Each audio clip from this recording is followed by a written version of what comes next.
নমস্কার, অলরাউন্ডার ঋতুতে আপনাদের স্বাগত জানাই। দেবীপুর গ্রামে সৃষ্টির বহু বছর আগেই এই গ্রামের সৃষ্টি হয়। এই গ্রামের নাম চৌপিরা। বহু বছর আগে যখন আধুনিক চিকিৎসা ছিল না, মানুষ আয়ুর্বেদিক চিকিৎসার উপরেই নির্ভর করে বাঁচতেন, তখনকার কথা বলছি। এই গ্রামে প্রায় 12টি দুর্গাপুজো হতো এবং অনেক দেবদেবীর মন্দিরও রয়েছে। আপনাদেরকে সেই যুগের কথাই বলছি। এই গ্রামে বহু কবিরাজ বা বদ্যির বাস ছিল। অনেক দুর্মূল্য গাছও লাগানো হতো এই গ্রামে। দিয়ে কবিরাজরা ভেষজ ঔষধ তৈরি করত। এখন যেটিকে আমরা বাংলাদেশ নামে চিনি, সেখানকার লোকও আসতো, লোকমুখে শোনা যায়।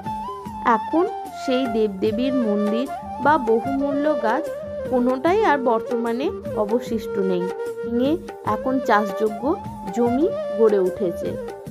কোনো একটি অজানা রোগ, কেউ বলেন কলেরা, কেউ বলেন মহামারী, এই গ্রামটিকে গ্রাস করে।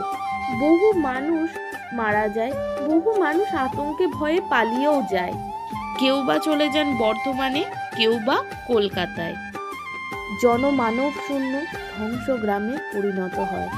জনমানব শূন্য দ্বীপের মতো পড়ে থাকে বহু বছর।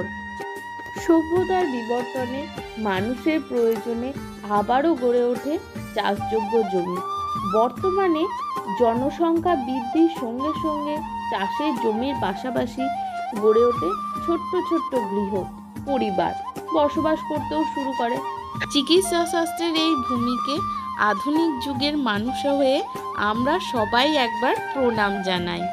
সমস্ত গল্পটি বর্তমান যারা বাসিন্দা তাদের মুখে শোনা যায়। আশা করি এই গ্রামের ভিডিওটি আপনাদের ভালো লাগবে। ধন্যবাদ।